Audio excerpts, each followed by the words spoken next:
Welcome to போடிச்சஸ். நான் உங்கள் விஜய் தருண்.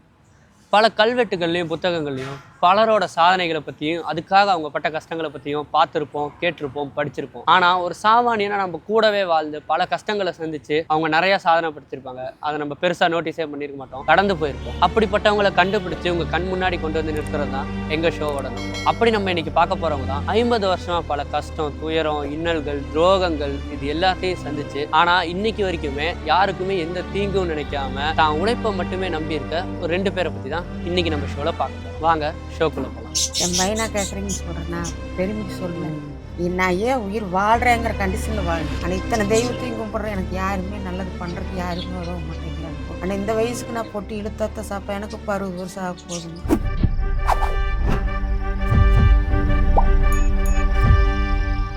வணக்கம்க்கா. பேருங்கக்கா? காளீஸ்வரி. அண்ணன் பேருங்கக்கா? சண்முகம். எத்தனை வருஷமாக்கா இந்த அயன் பண்ணுறது இதில் இருக்கு? நாங்கள் ஒரு 50 வருஷமாக இருக்குது. கல்யாணம் முடிச்சு 21 வருஷத்தில் அவருக்கு கல்யாணமாக. அவருக்கு 21 வருஷங்க, எனக்கு 13 வருஷம். சரிங்கக்கா. அது இந்த தொழில் அதிலிருந்து ஆரம்பிச்சுட்டு இருக்கிறேன். ஆனால் இந்த ஊரில் வந்து பைசா எல்லாம் அதிகமாக கிடையாது.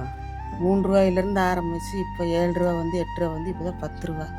கல்யாணத்துக்கெல்லாம் போனால் 2000 ரூபா, வெளியில் போனால் 5000 6000 வாங்க.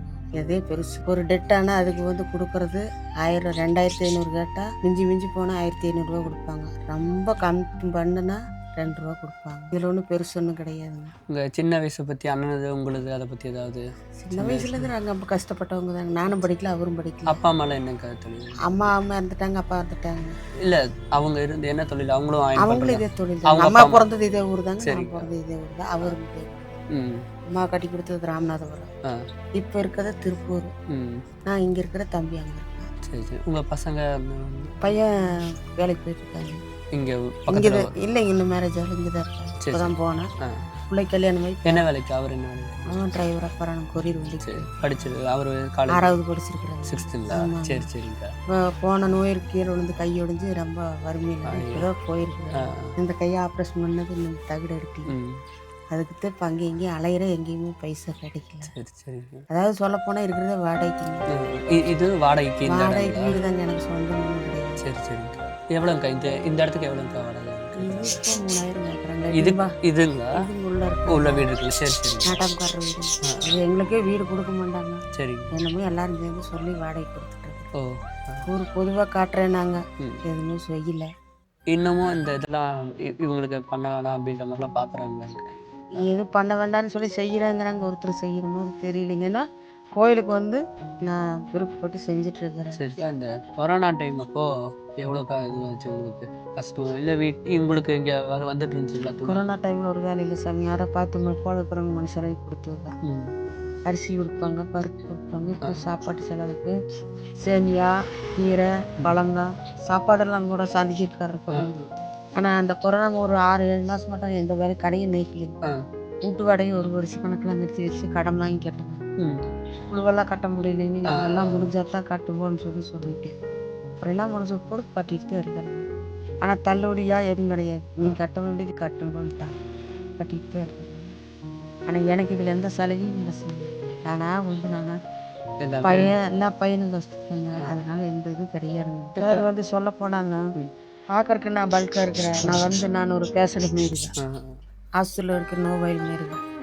என்னமோ சொல்கிறாங்களா, முடியலையா, நடக்க முடியலன்னா உட்காந்துக்கு யாராவது கொண்டு வந்து விடுற நிலைமையில நான் இருக்கிறேன். அங்கிருந்து வரணுன்னா ஒன்று நின்றுக்கு கோயிலுக்குலாம் விரும்பி போகிறது மேட்டுப்பாளையம் போவோம். கோயிலுக்கு அந்த ஒரு கோயிலுக்கு போவோம். இப்போ கூட கோவிலில் போய் உட்காந்து அழுகணுங்க. எனக்கு ஒரு சந்தோஷம் என்னன்னா, அந்த கோயிலுக்கு போய் உட்காந்து அழுது விட்டு வந்தேன்னா அங்கே ஒன்று தான் நாட்டாங்க கண்ணாடி போகும். இன்னைக்கு வர திங்கக்கிழமை மணிக்கு 1 மாலை போட கஷ்டம். அதையே தீட்டு குடிப்பியா சத்தி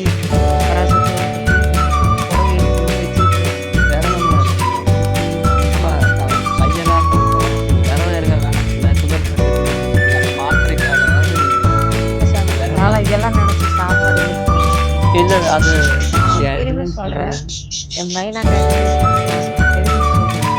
நான் ஏன் உயிர் வாழ்கிறேங்கிற கண்டிஷனில் வாழ்றேன்.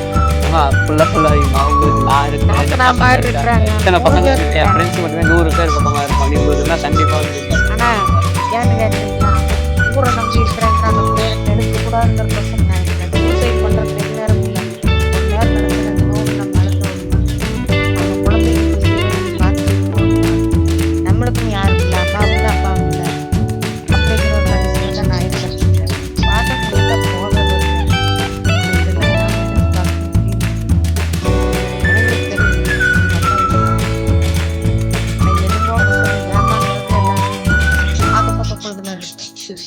இடம் இருக்குதுங்க. அவன் பாட்டி சொத்தை வந்து அவன் வாங்கிட்டு எங்கள் பாட்டி சொத்தை இவங்க பாட்டி சொத்தை கூட எனக்கு ஊர் இல்லை. நான் பாத்திரத்தை தூக்கி ரோட்டில் வச்சுட்டாங்க. அந்த பொதுவாங்க வீதியில் நல்லா சிரிச்சுட்டு கதவு சரிங்க வீதியிலேருந்து அப்புறம் இப்போ அவங்க பார்த்து அப்புறம் வாடகை காளிமலை சொல்கிறாங்க கிடக்கு காளிமலை சொல்கிறாங்க அவங்க வீட்டுக்கு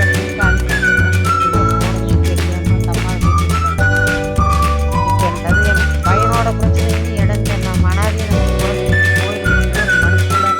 பயமா இத்தனை தெய்வத்தையும் கூப்பிட்றேன். எனக்கு யாருமே நல்லது பண்ணுறதுக்கு யாருமே உதவ மாட்டேங்கிறாங்க. ஒரு கூட பிறந்ததும் உதவும். நானும் யாருக்கும் உதவுனேன். ஆனால் எனக்கு யாருமே உதவலை சார். ஆனால் இந்த வயசுக்கு நான் பொட்டி இழுத்தாத்த சாப்பா எனக்கு 60 வருஷம் ஆக போகுது. பொட்டி இழுத்தாத்த கஞ்சி இல்லைன்னா எது கிடையாது. எனக்கு பையன் ஆதரவும் இல்லை, பிள்ளை ஆதரவும் இல்லை, ஒரு மாமச்சன் ஆதரவும் கிடையாது. இதான் சொல்லிட்டு பார்த்தீங்கன்னா ஊருக்காரர் ஆதரவு தான் எனக்கு. சாமி அவங்க தான் எல்லாருமே. யார் கொடுத்தாலும் வரணும்னா செய்யும். துணியெல்லாம் புதுசு வாங்குவீங்களா? புதுசெல்லாம் வாங்குற பழக்கம் வாங்குவீங்க? அதெல்லாம் வாங்கி நல்லா வாங்கி கொடுத்தாங்கன்னா யார் கொடுத்தாலும் கையாந்து வாங்கிக்கோங்க. என்ன கொடுக்குறீங்களோ. ஆனால் தீட்டு வீட்டில் வந்து சாப்பிட மாட்டேன். கொடுத்தாங்கன்னா அது கொடுத்தாலும் வாங்கிட்டு வருவேன். குழந்தைங்களுக்கு கொடுத்துருவேன். இப்போ கூட பிள்ளை வந்து நல்லா கொடுத்துருப்பாரு. பிள்ளை வந்தம்மா எனக்கு அரிசி இல்லை, நான் வாங்கி வச்சுருந்தேன் ரேஷன் அரிசியில். அந்த பிள்ளைக்கு ஒரு மூட்டை கொடுத்துட்டு நான் 2 மாதம் கழிச்சு நான் ஒரு மூட்டை அரிசி வச்சுட்டு அந்த பிள்ளைக்கு ஒரு மூட்டை கொடுத்துட்டேன். நான் இனி என்ன பண்ண முடியும்? இல்லை சாப்பிட்றது எதுங்க ரொம்ப பிடிக்கும்? எது சாப்பிடுவேன்? நான் வந்து மெயினாக சாப்பிட்றது வந்துங்க கோதுமை ரவை சாப்பிடுவேன், கூழ் குடிப்பேன். கோதுமை களி, கிளறுத்தறிய கூழ் காய்ச்சி, ராகி கூழ் காய்ச்சி குடிச்சு. ஏன்னுங்க சக்கரை ப்ரெஷர் இருக்கிறனால அது சாப்பிடக்கூடாதுன்ட்டாங்க. அதனால சிக்கன் சாப்பிட்டா எனக்கு உடம்பு கற்றுக்காதுங்க அப்படின்னு சத்தம் போடுவாங்க. சாப்பிட்டுக்குவேன். கையாலெல்லாம் வலி எடுத்துக்கேன். ஆமாம், எனக்கு இப்போ வந்து இந்த கால் வலி இடுப்பு வலி எதுவும் வேலை செய்ய முடியும். ஒரு 2 ஐட்டம் ஓட்டுறேன்னு வச்சுக்கோங்க, 2 பைக்கு ஓட்டுறேன்னா முடியாது. இப்போ இதில் தேய்ச்சி வச்சுருக்கணுங்களா, ஒரு துணிக்கு 10 ரூபா வாங்குறேன். 3 நாள் ஆச்சுன்னு ஒருத்தர் வந்து வைலன்ஸ்காரர்கிட்ட வாங்கினா அவங்க பணம் கொடுக்கல, சங்கடப்பட்டு கொடுத்துட்டு மட்டும் போயிடுறேன். திரும்ப அவங்களா வந்து எப்போ வாங்குறாங்க ஞாபகம் வருது. ஆமாங்க, அப்போ தான் வந்து வாங்குவாங்க. யாரோ வந்து வாங்கினா தான் காசு இல்லை. அது இல்லைன்னா கந்துக்காரர்கிட்ட வாங்குவேன், இல்லைன்னா யாரோ வாரவங்க தினசரிக்காரர்கிட்ட வாங்குவேன். நேற்று போனோங்க, நேற்று ஒரு காது குத்துக்கு போனேன். 1500 ரூபா வந்துச்சு. ஒரு சீட் கார்டு கொடுத்து வீட்டு வாடகைக்கு பணம் பத்தலைனாங்கன்னா 500 ரூபா கையில் கொடுத்தேன். அப்புறம் தம்பி உடம்பு சொல்லின்னு போனால் அந்த 500 ரூபா ஒரு பக்கம் வர்றது எல்லாமே 5 விஷயம் நிற்காதுங்க. வர்றதை ஒரு 10 ரூபா, ஒரு டீ காசு வேணால் 2 பேர் துணி கொண்டு வராங்களா, அந்த காசு வச்சு தான் போல போட்டுக்கணும். அக்கா, இந்த கூண்டில் இதெல்லாம் வளர்த்துறீங்களாக்கா? லவ் பேர்ட்ஸ் அதெல்லாம் எப்படி உங்களுக்கு பிடிக்குமா? இல்லை பசங்க எங்கள் 3 பேருக்குமே சரி. எனக்கு வந்து முயலே பிடிக்கும். புறாவெல்லாம் வச்சுருந்தேங்க அந்த இடத்துல இருக்கையில். ஊர் பொதுவாக இருந்துச்சு, அங்கே வச்சுருந்தேன். அதனால் ஆகாதுன்ட்டாங்கன்னு எடுத்துட்டு நான் ஒரு பாசமாக இருந்தேங்கிறதுக்காக உள்ள வந்து சரி புறா வேண்டாமா இதை வச்சுக்கோ, லவ் பேர்ட்ஸ் அந்த ஒரு அதான் நினச்சி இதை வச்சுக்கோமா அப்படின்னு கொடுத்தா. முயல் வேணுங்க அப்படின்னு வாங்கி வீட்டுக்கு. இப்போதைக்கு வெளியே போக வரது எல்லாமே தம்பி தான் கொடுத்துருக்காங்க. முன்னாடி சைக்கிள், இந்த சைக்கிள் இந்த சைக்கிளே தானுங்க அவருக்கு, வேறு வண்டி எல்லாம் கிடையாது. தம்பி கொடுத்துருக்குறான். எத்தனை வருஷம் சைக்கிள்? ஆரம்பத்தில் சைக்கிள் தம்பி பெண்ணுக்கு இது ஒரு இடத்துக்கு வந்து ஒரு 6 மாதம் ஆச்சு. 6 மாதம் தான்? ஆமாங்க. தம்பி வந்து நீ வச்சிரு, கேட்டால் உன் வண்டியாக சொல்லி வச்சுக்கோ, கேவலமாகாதுன்னு கொடுத்து. தம்பி சம்சாரத்துக்கு தெரியாது. வீடு இந்த இது மாதிரி தான்? ஆமாங்க. அங்கே பொதுவாக இருந்ததுங்களா, இன்னொருத்தர் வாங்கினது ஊர்க்காரெல்லாம் சொன்னாங்கன்னு வந்து இருந்தேன். கேஸ் போட்டுட்டு நான் மீட்டு கொடுக்குறேன்னு சொன்னாங்க.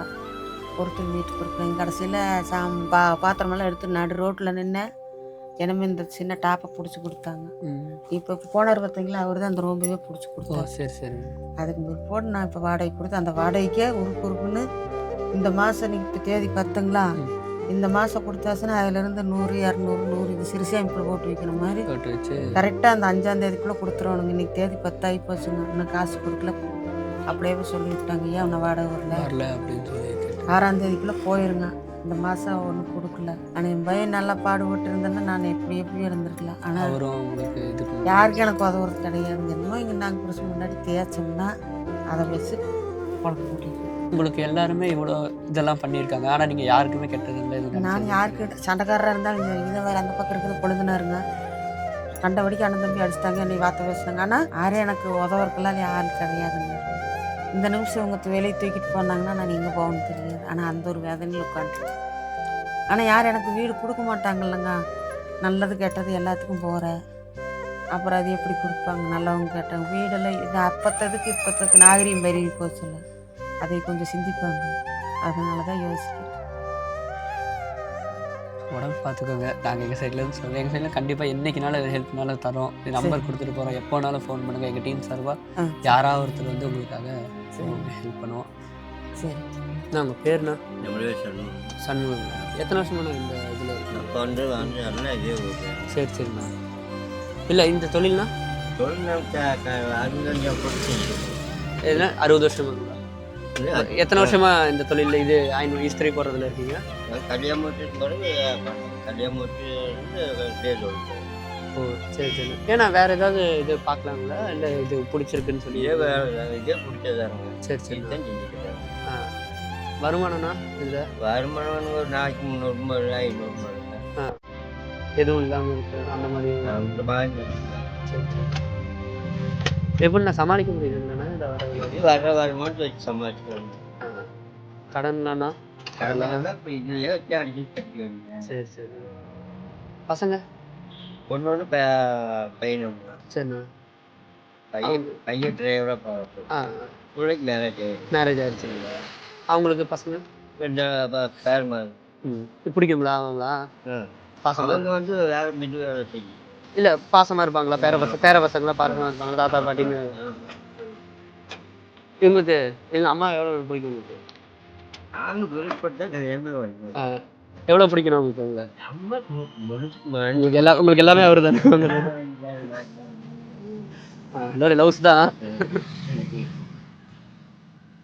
நாங்கள் வந்தப்போ உங்களுக்கு சாப்பாடு இல்லை ட்ரெஸ் அந்த மாதிரி நீங்கள் உங்களுக்கு எவ்வளோ பிரச்சனை இருக்குது இந்த அமௌண்ட் விஷயமா இவ்வளோ சொன்னீங்க அப்படிங்கிறத எங்கள் டீம் சார்பாக ஒரு அண்ணே வாங்கினேன் அப்படி நீங்களும் வாங்கிட்டீங்களா? 2 பேர் சேர்ந்து நின்று அப்படி வாங்கிக்கோங்க. எங்கள் மாணவன் மீடியா டீம் சார்பாக எங்களால் நாங்கள் ஸ்டூடெண்ட்ஸு காலேஜில் படிச்சுட்டு இருக்கவங்க எல்லோரும் சேர்ந்து பண்ணுறோம். இது எங்களுக்காக அப்படியே இல்லை இல்லை இல்லை எங்கள் அப்பா அம்மா இருந்தால் நான் விடவே இல்லையா? இல்லைங்க கரெக்டுங்களா? போயிட்டு வரேன். என் நம்பர் உங்கள்கிட்ட அக்கா நம்பர் நான் எடுத்துக்கிறேன். எப்போனாலும் எனக்கு கூப்பிடுங்க, எதுனாலும் சொல்லுங்கள். நான் தனிப்பட்ட தகவல் கண்டிப்பாக வந்து போயிட்டு வரேன்.